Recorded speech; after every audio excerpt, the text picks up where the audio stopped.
Hello, welcome to Saints Live. I'm Kenzie Benali. And I'm Steve Forbes. And it's a beautiful day on the sunny south coast. A perfect day for Southampton's return to St Mary's Stadium. They'll host Tottenham later today at St Mary's for their first Premier League home game of this season. We can see scenes there of the hallowed turf. It's looking pretty good, Steve. It is indeed, yeah. The groundsmen have done a fantastic job there. As always. So we've got loads coming up, but first it's time to welcome our guest for today. We do have again with us former Saints captain Dean Hammond, and it's the return, making his 2021 debut for this season. It's Adam Leitch. How are you doing, chaps?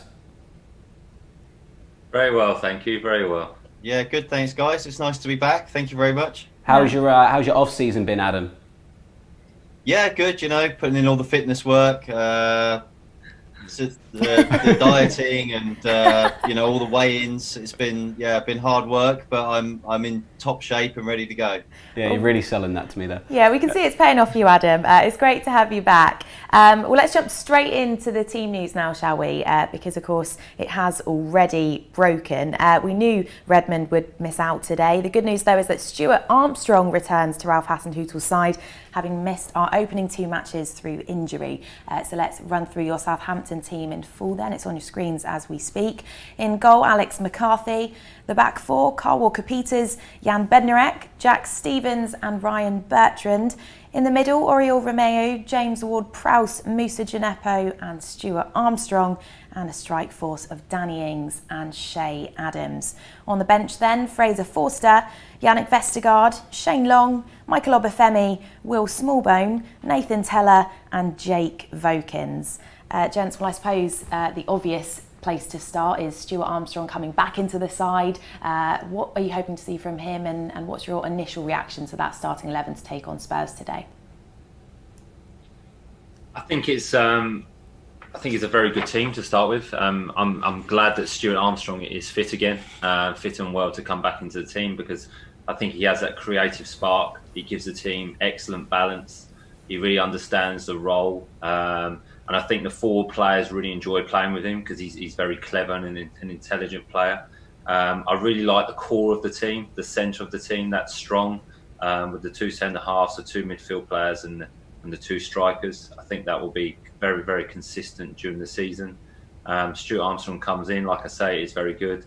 And Djenepo coming in, he's an exciting player that can really make things happen. He's very, very fast, very direct and very creative. So, no, it's a good team. I like the balance of the team, and like I said last week, I quite enjoyed the performance. Not the result last week against Crystal Palace, but I thought the performance was pretty good. Created three really good chances away from home. Didn't take the opportunities, but I'm looking for another positive performance today, and hopefully with the result. Adam, what are your thoughts on this starting 11? I agree with Dean. For me, this is probably, well, with the squad as it currently is, as it stands, it's probably pretty much the strongest 11.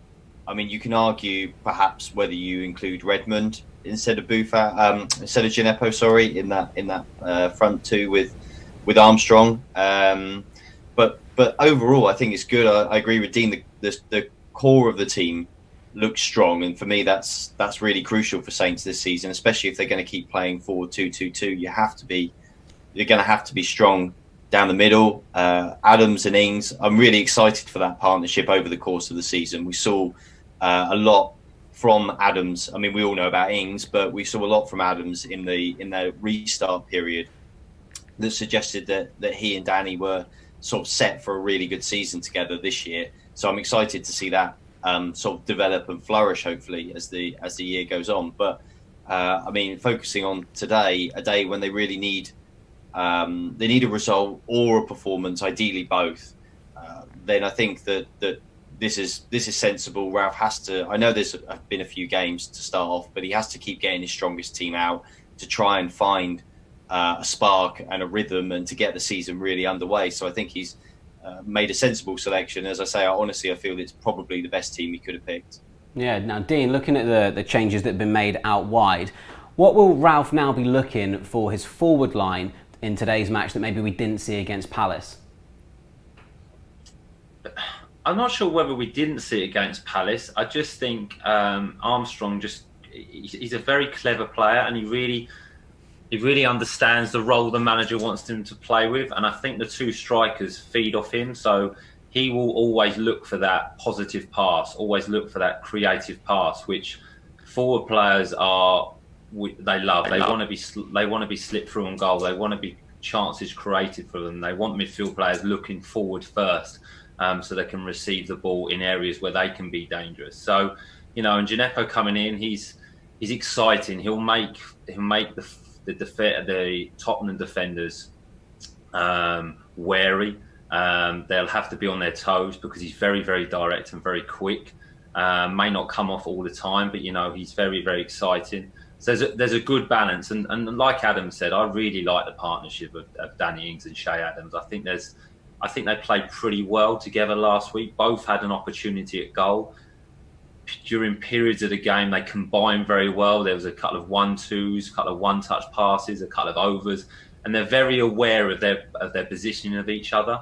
So they're always looking to play with each other and combine, and that is a sign of a partnership. So the front four is actually a really good front four. It would have been interesting to see if Redmond had been fit, if Djenepo had come in, but I quite like that, and I really like Armstrong because he just brings something different and he gives the team the balance, which I think the manager likes. Well, another exciting player is Kyle Walker-Peters. He's coming up against his former side today, of course. Adam, do you think he'll be looking to prove a bit of a point today? Oh, have we lost Adam there? He might not be able to hear us. Oh, sorry. I'm having some sort of.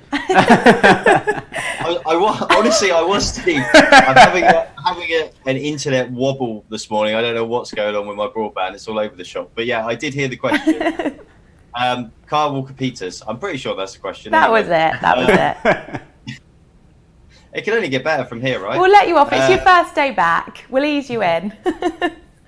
Yeah, I mean, it will be a big day for him. The same in the other way around, it will be a big day for Pierre Højbjerg. I think any player, Dean will tell you, that comes up against their former club, you see a lot of staff, a lot of friends, not just in the squad, but just generally around the club. The doorman, the security guards, the ground staff, the physios, the media guy, whoever it may be. It's a very special day for any player.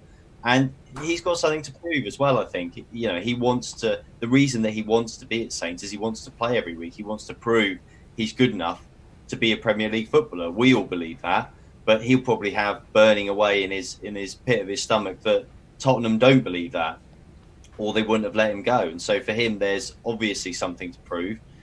So yeah, I think it's probably a slightly nervy day for that reason as well for him. But I think it's probably a really exciting day. And especially as a young player where he doesn't have that much fear or baggage behind him at this point, I think he'll just be looking forward to it.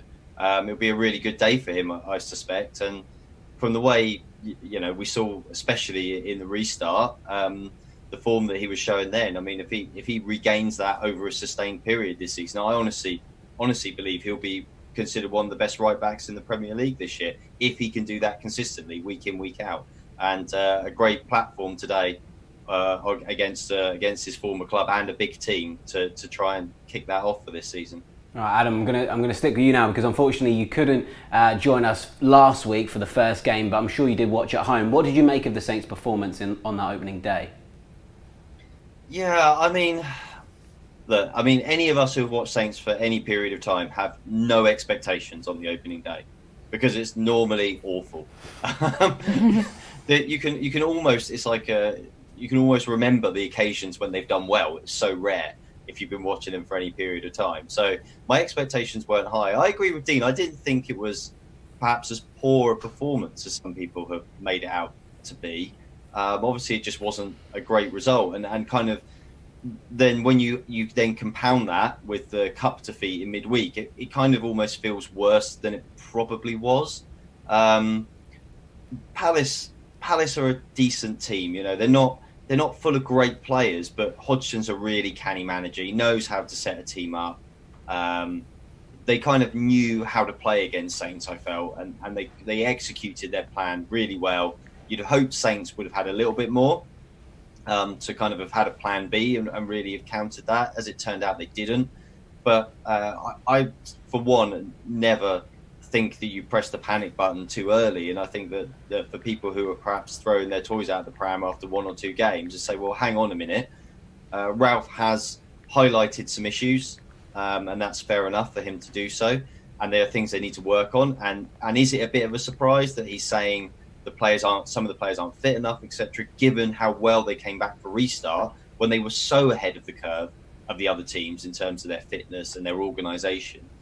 It is a bit of a surprise for me that he's sort of saying those kind of things now, because that is obviously a concern and unusual in the context of Saints of the last few months.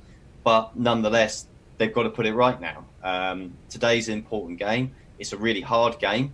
It is a difficult game. I know Spurs not on great form, but it is still a tricky game for Saints. But if they can either hopefully get a result, but if not, at least get a performance, at least feel that they that momentum that they built at the end of last season is still there. Don't let that drain away. Don't let that positivity slip away really quickly, because it's really hard to gain and really easy to lose. But I think there's a chance for them here today.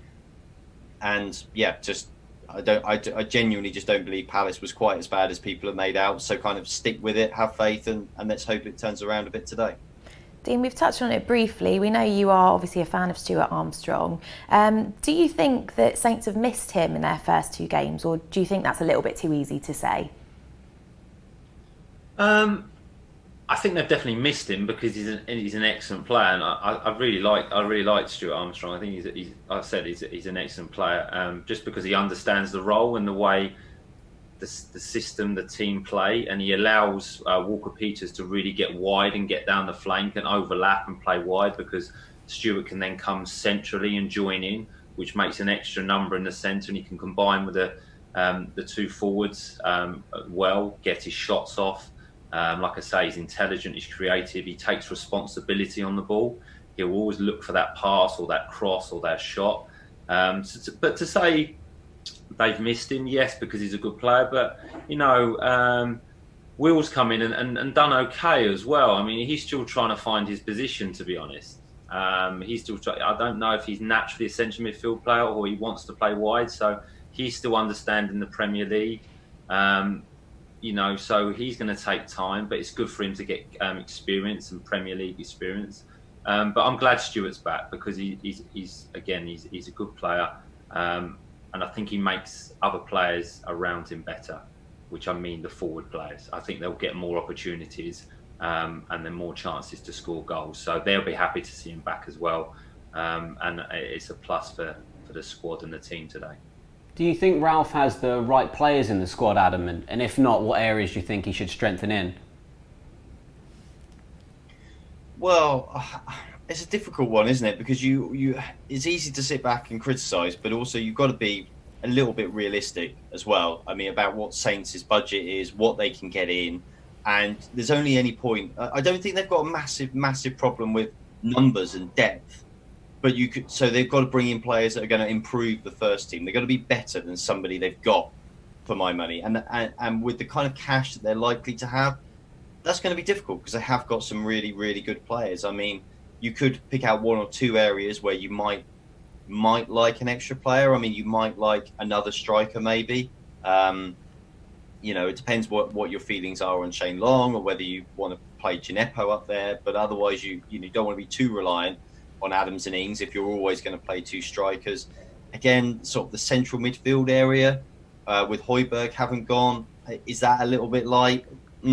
Now Reed's gone as well. Would you play Smallbone in there? If not, maybe for me, that's the one area that I think, another good central midfielder to play in that 2 in front of the back 4 is probably the main area, given that obviously we've got Sisu to come in for the centre halves already. So I think for me, that's probably the main area. The only other area, if you were looking just for some cover, is maybe, around fullback areas, especially if you could pick up one of those guys who's capable of kind of doing a job on either flank. They wouldn't be your first choice on left or right back, but they could perhaps fill in on either side. That might be a good signing. But I think that central midfield area for me is the one that looks, they're going to bring in 1 more. If they have the cash, that looks like the area for me that probably is, you could bring in some quality that could really compete with the guys that are in there. Otherwise, I think the money would just be too big to buy something better than what they've already got. Well, Dean, looking at the Tottenham side then, one player returning today is, of course, Pierre Højbjerg. You spoke last week about what it is like coming back to an old club. What do you imagine that experience to be like for him today? I think Adam touched on it earlier. It's always nice to come back to your club. It's always a little bit strange as well. You obviously go into a different dressing room, but you'll see everyone that you know, that you've had an affiliation with, that you've built a relationship with. So that's nice. But he'll come back as a player. I mean, he's an ambitious player. He'll want to win the game. He'll want to get a result. He'll want to put a performance on because it's his previous club. And I think, he was a good servant for the club. The reason why he left and he's moved to a so-called bigger club in Tottenham is because he performed well for Southampton and he put in some good performances. Otherwise, Tottenham wouldn't have bought him. So he's a good player, but it'll be strange. He'll be playing against players that he's trained with for many, many years. He's built relationships with. He's playing against friends. But I would imagine, as any professional, as any winner that I believe he will be, because he was captain and had the responsibility in captain, he'll want to win the game. So when he's playing against his former teammates, he'll be very competitive. He'll want to win. And he's got, I suppose, an advantage because he's very familiar with the players. He knows how Southampton play. He knows the formation. He'll know how the manager want them to perform. So he's got that added advantage. But also, he's a human being. He'll be a little bit nervous. He will be a little bit nervous. That's natural. And he may try a little bit too hard. So, let's hope he doesn't have his best day today. But he's a good player. He was a good player for Southampton. But he'll be a little bit nervous today because that's just a natural human instinct. We don't mind that, Dean. That's all right. Well, let's give the voice to our fans for the first time today then, shall we? Lots of comments coming in on social media. Ethan, thanks for getting in touch. He's on YouTube. He says, come on you Saints. He's going for a 2-1 win today. And Ross has also got in touch on YouTube. He's saying he's watching from Malta. And he's also said, come on Saints. He's predicting a 2-1 win for Southampton this afternoon. He's going to say Ings with a goal and James Ward-Prowse with a penalty. Daniel Coleman on YouTube, hello to you, hope you're having a great day. He says, hi all, 6 a.m. in Toronto, Canada. Early start for you, Daniel, thanks for getting up and joining us. Matthias is on YouTube, he's watching from Argentina, wow, hello. We've got another comment here on YouTube. Adams, James Ward-Prowse and Ings to score, and he's going for a big 3-1 win to Saints today. Joe's happy with the starting 11, he says decent lineup. We have a comment here from Chuckles2973 on YouTube. Love these YouTube names. He says, I'm looking forward to seeing Moussa Djenepo back in the team, as are we. We have another comment here saying, I think it would be a good performance today and a 1-0 win to the Saints, Ings to get the goal. And a final one for now then from Phil Osgood. Thank you for your comment. He says, glad to see Djenepo is getting a start. So lots of people pleased with the way Saints are lining up to take on Spurs today, Steve. Yeah, definitely. Now, it is only fitting that we do reflect on last week. And Adam, I know we've touched on it and you said it's not surprising that Saints have maybe had a bad start, but is it even more frustrating just due to the expectation that's maybe on the team now? Yeah, I think that's fair, Steve, because when you we go through periods like this, don't we, cycles at Saints, and when you have these periods where you get this great hope and expectation, it is hard to live up to. And Saints built that themselves through being excellent in the restart. I mean, they were superb. We spoke about it at length during that period, and they built up a sense of momentum. And I think we all thought, you will carry this through. But there's a few things to bear in mind. One of which, of course, is that, as we said, Saints were brilliant in that lockdown period in terms of obviously keeping the players really fit, keeping them motivated, and the organisation when they came back was superb. A few other teams, I think, were maybe caught a bit cold, didn't expect it. Everybody knew when this season was going to start, so everybody should be prepared. There's no excuses. So you kind of all go in a bit more even. Saints don't have that upper hand, but they did have that feeling of momentum. And the expectation does make things more difficult. The bottom line is, as much as we all love Saints, they are one of the teams that are not going to be competing in the top 6 realistically. And the rest of the bunch are kind of normally fairly concertina together. We believe Saints will be too good to be in the sort of 5 or 6 at the bottom, scrapping for relegation. But then when you go in the middle, the margins are very fine in those kind of 7th, 8th down to maybe 14th, 15th. It's really slim margins between the teams there. So you've got to make the most of your momentum. You've got to kind of try and pick up results all the way through the season wherever you can. And so when you've got this huge expectation on you, which Saints definitely have, Ralph signing the new contract, all that momentum, it is really hard to just click your fingers and just go again and be confident that you can execute everything you were doing once more. So I think for them, it's just a case of just finding their rhythm again this season. They'll get there. It's just that hopefully they get there soon, because otherwise the pressure starts to build on the players a little bit and then it becomes more difficult. But they will get there. I'm confident of that. They're too good to be scrapping around the bottom. But it's just a case of, trying to get that early win, early performance now, and get started. Ultimately, they played the first game away as well. I know it neutralises a little bit with the fans, but it was away from home. You don't win many games away from home in the Premier League. So they're at home now. We've seen them shake a bit of that problem with the home form off. So let's hope they get going today, because I'm not concerned for them at all at this stage. So I just think it's high expectations, but I still feel they can meet those and have a decent season. Dean, just echoing what Adam said there, he said expectations can make things difficult. Before last week's game, we were speaking of, top half finishes. Do you think that level of expectation can actually be a negative thing for the players? I'm not sure if it's a negative thing. I agree with Adam, because there's such a feel-good factor around the football club. You want to keep that. You want to keep that atmosphere, and also, Southampton play with such a high tempo and such an intensity, and that's when they're at their best. It's going to take a little bit of time to build that match conditioning up again. You can train as much as you want, but until you're really playing in the Premier League and in games that really, really count, it's difficult to get that conditioning up. And I think the expectation comes from a little bit of nervousness, a little bit, because the first game of the season was away from home, and Southampton's form away from home last year was excellent. So to lose that game puts a little bit more pressure on the first home game of the season again. So I think that can play a factor as well. But no, look, the Southampton team is a really excellent team. And like Adam said, are they going to be competing for the top 6, top 8? Probably not. And the rest of the teams are fairly even. The only difference is, and the difference last year was the amount of goals and opportunities that Southampton score. When we came back from lockdown in that period, the team was flowing. It was playing with rhythm. It had real understanding, creating opportunities and scoring goals. So that's going to be really important again this year. I mean, Danny Ings was on fire and performed extremely well. So, once we can get him scoring goals again, once we can get him confident, I think that builds confidence within the team.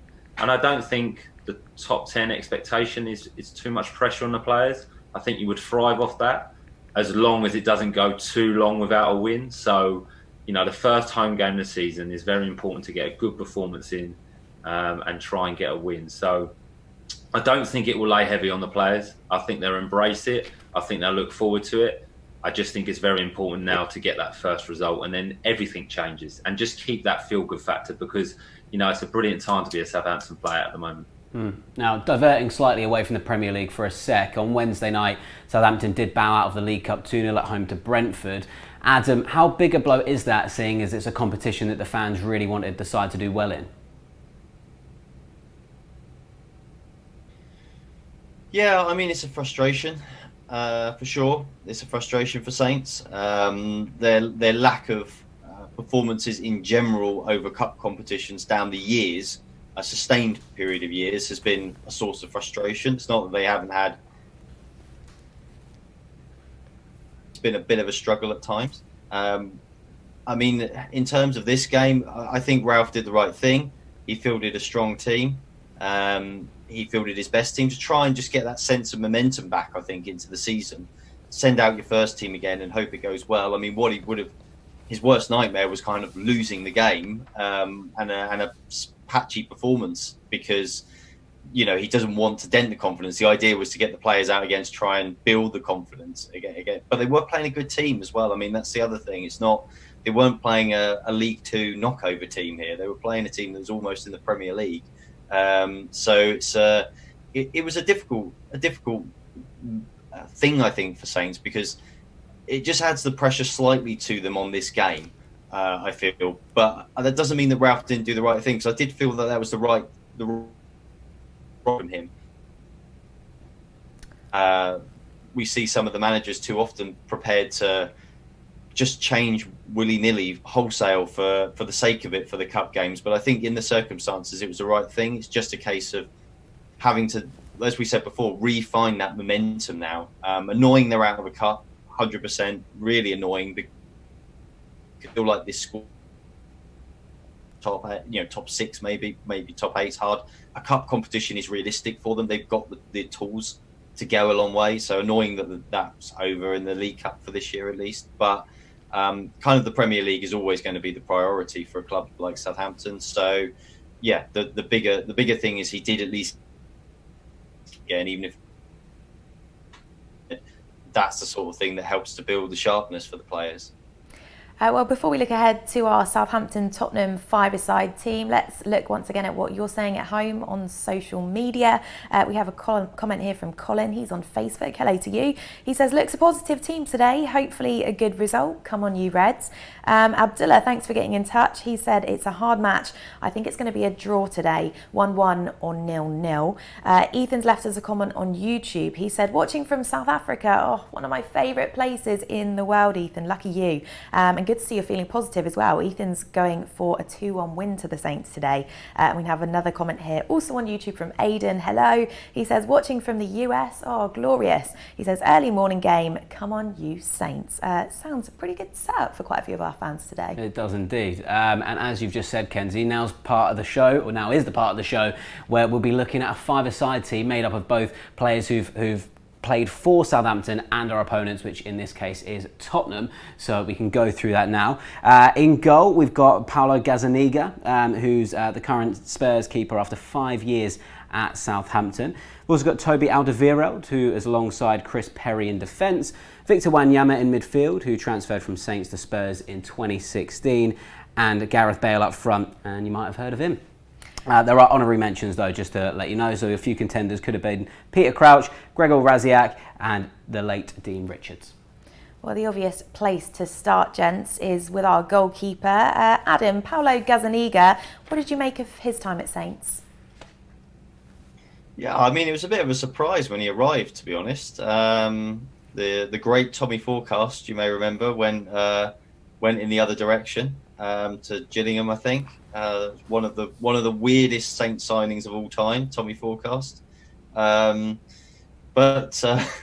Yeah, Paulo, he kind of found himself perpetual under. I mean, he had Artur Boruc, Fraser Forster as well at various times ahead of him, so he never really got much of a chance. He always, I think because of that, after like an initial he came in and he wasn't too bad, he always looked a bit nervy whenever he played. But I think that the reason was simply he knew how limited his chance. That kind of extra pressure on him, the extra pressure of not knowing whether you're going to get another game or not, and knowing that you've got a great player behind you competing for the same position is really difficult for a player, and especially a goalkeeper. So it was kind of quite a limited number of times we saw Paulo, and it was surprising, again, that he kind of got the move that he probably on the pitch, but he must have been impressing Pochettino off the pitch for him to want to take him to Spurs as a backup there, and obviously he's established himself nicely there, so fair play to him. Dean, did you ever cross paths with Paulo, and do you remember anything about him from training?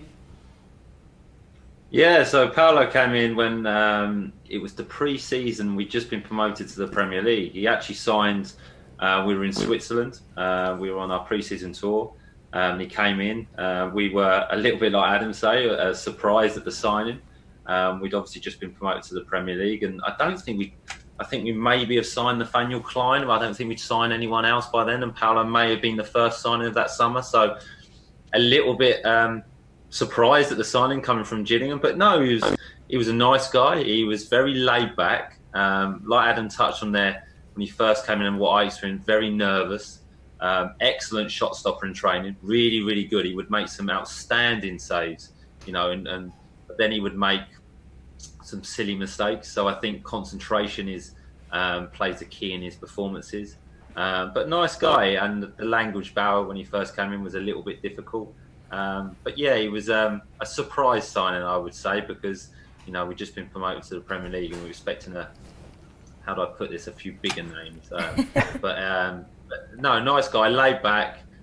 He had a decent career at Southampton, got a very good move to Tottenham, and like you say, managers see different things in different players. So I think he's, as you do in the modern game, I think he's a very good number 2 to have within your squad. I don't think he'll ever be a consistent number 1, but nice guy. Well, let's look elsewhere in our five-a-side team now then.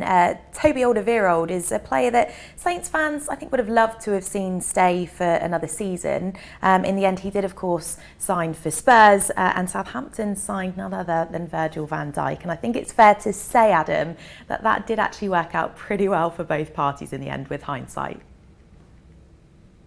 Yeah, I mean, with hindsight, it did. It felt a real blow at the time when Toby left, because he was such a quality player. And it was really of Jose Font kind of getting this conveyor belt of really strong Premier League centre-back partnerships going. And Toby was excellent. I mean, he was just such high quality and just what Saints needed at the time that he came in as well. I mean, he was excellent, and it felt a real... Because I think we all felt that there was something going on there that was a bit special in terms of that centre half partnership with Jose, and it felt a little bit. I remember the feeling behind the scenes at Saints at the time was a little bit. They felt. Well, I think Adam's Wi-Fi is struggling ever so slightly there. Perhaps we can come back onto that question. Oh, he's back. Is he there? Adam, your Wi-Fi is having a little bit of a wobble, so we might come to Dean for a moment, I think, Steve. And let's then do that. Now, we'll give Adam a chance to sort himself out. Yeah, call up your broadband provider, Adam. Chris Perry, Dean, is a player you played alongside. What was he like? Chris was good, really good. I mean, he was. When I signed for the club, we were in League One. We were in a difficult situation, obviously on minus 10 points. But no, Chris, very, very experienced player, had an excellent career, was very professional in his performance. One thing I liked about Chris, even at the age he was, at the stage of his career, he always wanted to play. He was very competitive in training. He was disappointed if he didn't play. And for the size of him, very good in the air. I read the game very well. And he was really good with the younger players. He wasn't the most vocalist, but he set an example in training, and a nice guy as well. So I really enjoyed working with Chris, and he was a brave defender. He enjoyed defending, which is in the modern game now you don't get too many defenders like that. So he would put his body on the line. He'd make some excellent challenges, and he would do that both in training and in matches. So he was good for that period in that first season when we needed some real stability at the club, and with his experience and his knowledge, he really helped me settle in. He helped younger players settle.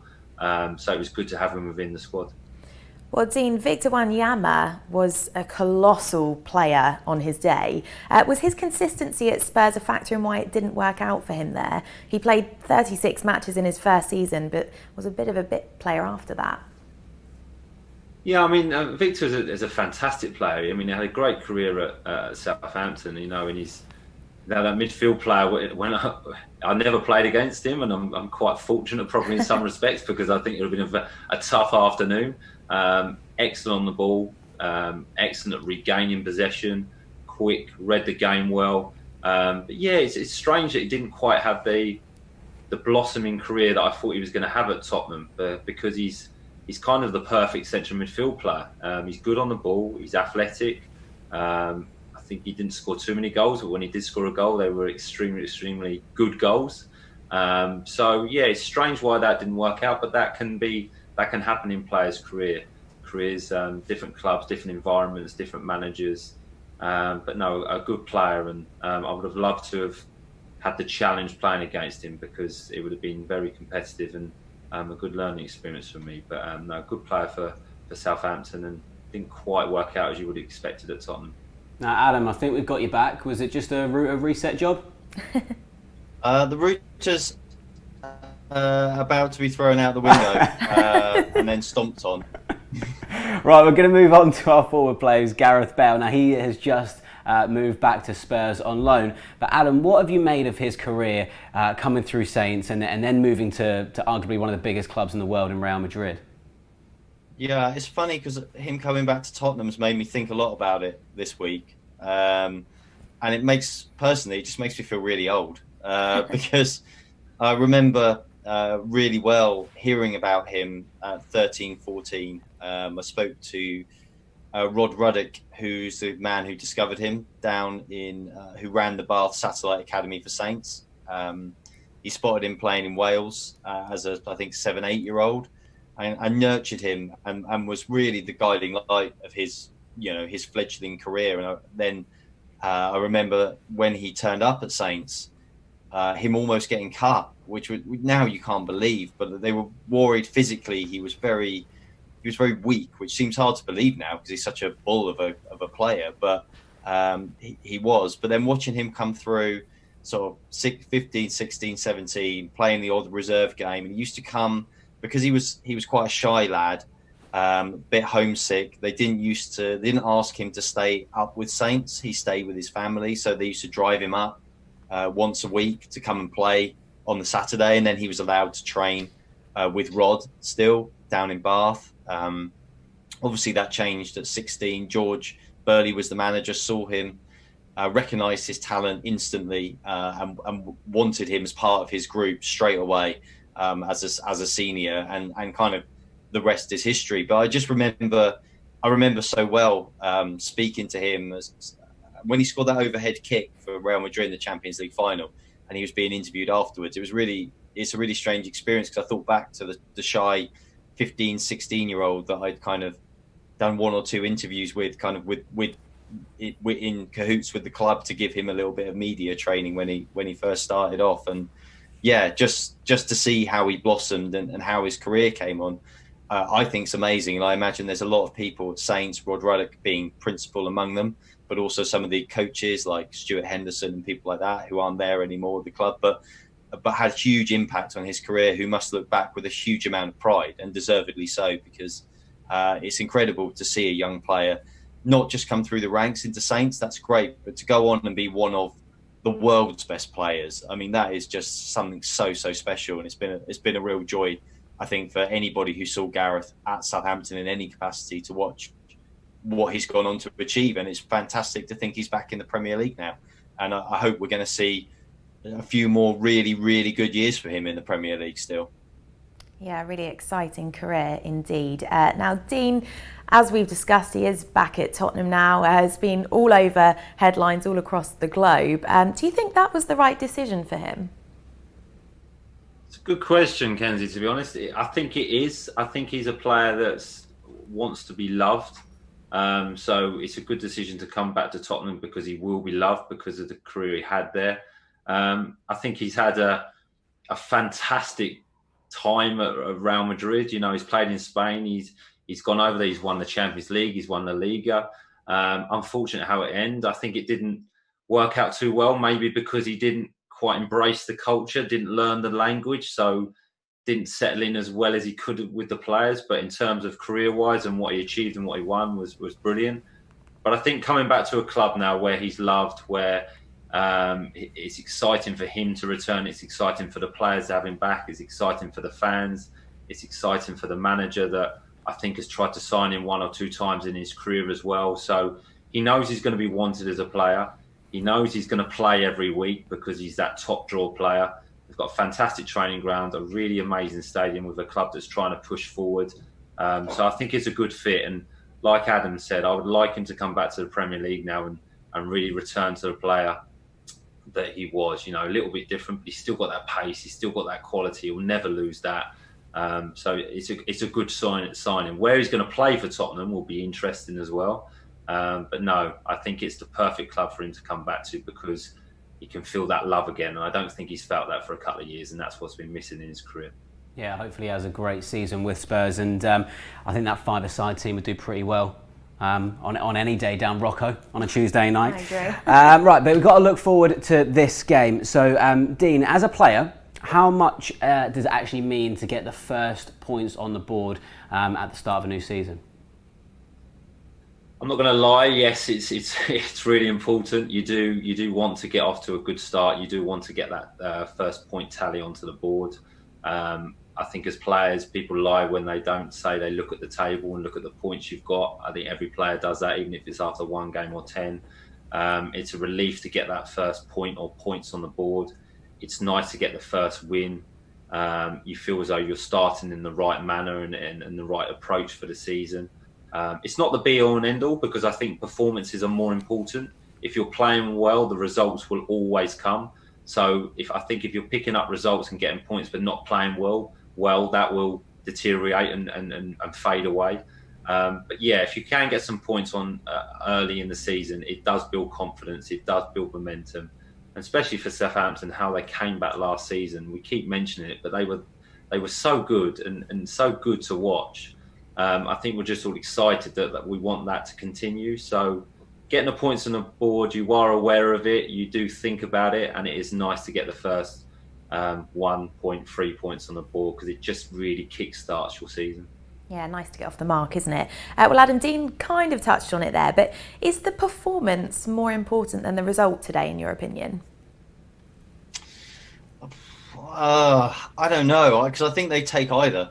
Because I think they're kind of in a period where they're looking for positives here, after a not great first couple of games in terms of how they're probably feeling about themselves right now.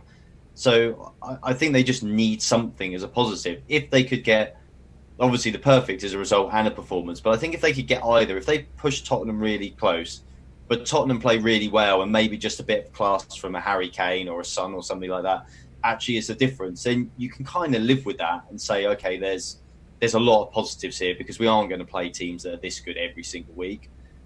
If they can play poorly and get a result, then they'll feel that that's a real positive as well, because they're off the mark, they're off and running, and there'll be better performances to come against lesser teams.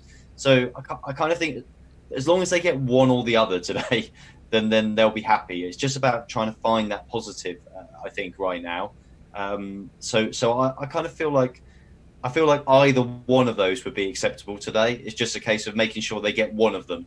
You wouldn't want to put in a poor performance and have a cakey 1-0 defeat, because that would be quite gutting, I think, in the context, especially when they've got Burnley away up next, which is a difficult game for them anyway, I think. So yeah, one or the other, but obviously we're greedy, so preferably both.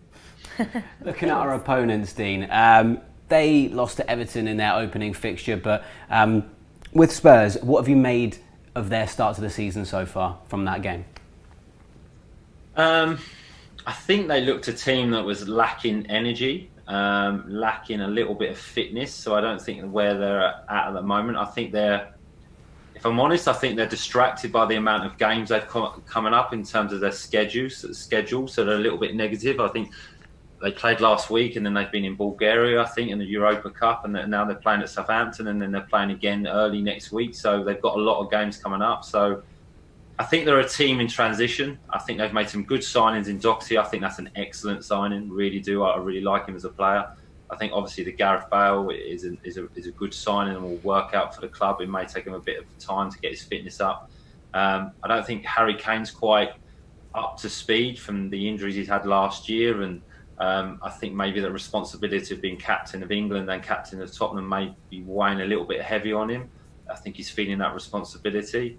But yeah, it's not the perfect start for him, because Jose Mourinho obviously is a big manager, is a top manager. He's been brought to Tottenham to win things. So to lose your first home game is always difficult. But they're a good team. They're full of good players, and they've got a good manager. So at some point, it's going to click for them. I just feel at the moment there's a little bit of negativity around them, and I think they're feeling a little bit sorry for themselves because of the start of the season they've got. I mean, I've heard interviews from Jose Mourinho, and that's all he's really talking about, the amount of games that he's going to have to play. So there's definitely a distraction there, or he's making excuses already because he doesn't quite believe in his team yet. So it'd be interesting to see what performance they put on today. Yeah, it will be indeed. Now, Adam, Dean's just spoken about Tottenham's busy schedule, but how much of a factor will their game on Thursday be in today's game? Well, it's potentially a factor, but I agree with Dean. I'm not sure it's that big a physical factor for them. I think it's more of a mental block at the moment.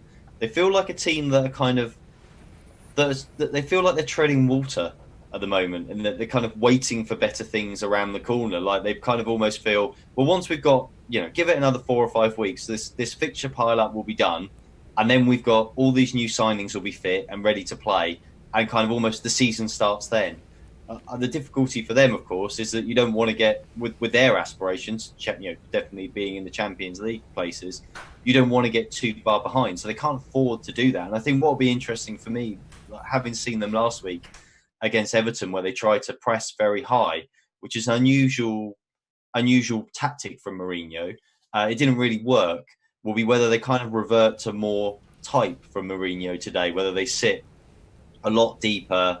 They make themselves a lot harder to break down. They kind of allow Saints to come onto them, and then they try and counter Saints. I suspect that's how they'll go today. I don't see them playing a high press again against Saints. So, and probably that's sensible, because actually that's probably the best way to play against Saints. So it'll be an interesting game today, I think. But yeah, I just feel like they seem to be kind of almost wishing away the next few weeks, which is, but maybe I'm wrong. But if you are, that's kind of a dangerous place to be in, because it's hard as a player, I think, mentally to get yourself up for all the games and prepare yourself. So I feel like the distraction is mental, probably as much as physical right now. Well, kick-off is less than 10 minutes away now. It always seems to be in close encounter with Spurs. So I'd like to come to you both on this. How do you see today's game panning out? Dean, we'll start with you. What do you think the score will be? I think it's going to be a tight game. I think Adam's right. I don't think Spurs will be expansive as they were last week. I don't think they've got the players to press. I don't think they've got the players with the energy or want to press. So they'll probably play more from a structure, not quite the same as Crystal Palace. So I can see it being a tight game. But I'm going to go for a Southampton 1-0 win. I think there'll be opportunities, and I think Danny Ings will get off the mark today.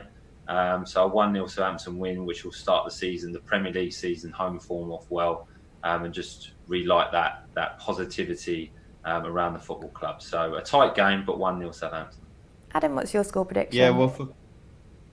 So for me, I agree with Dean. I kind of feel a tight game today as well. I don't feel like there's going to be an awful lot in this.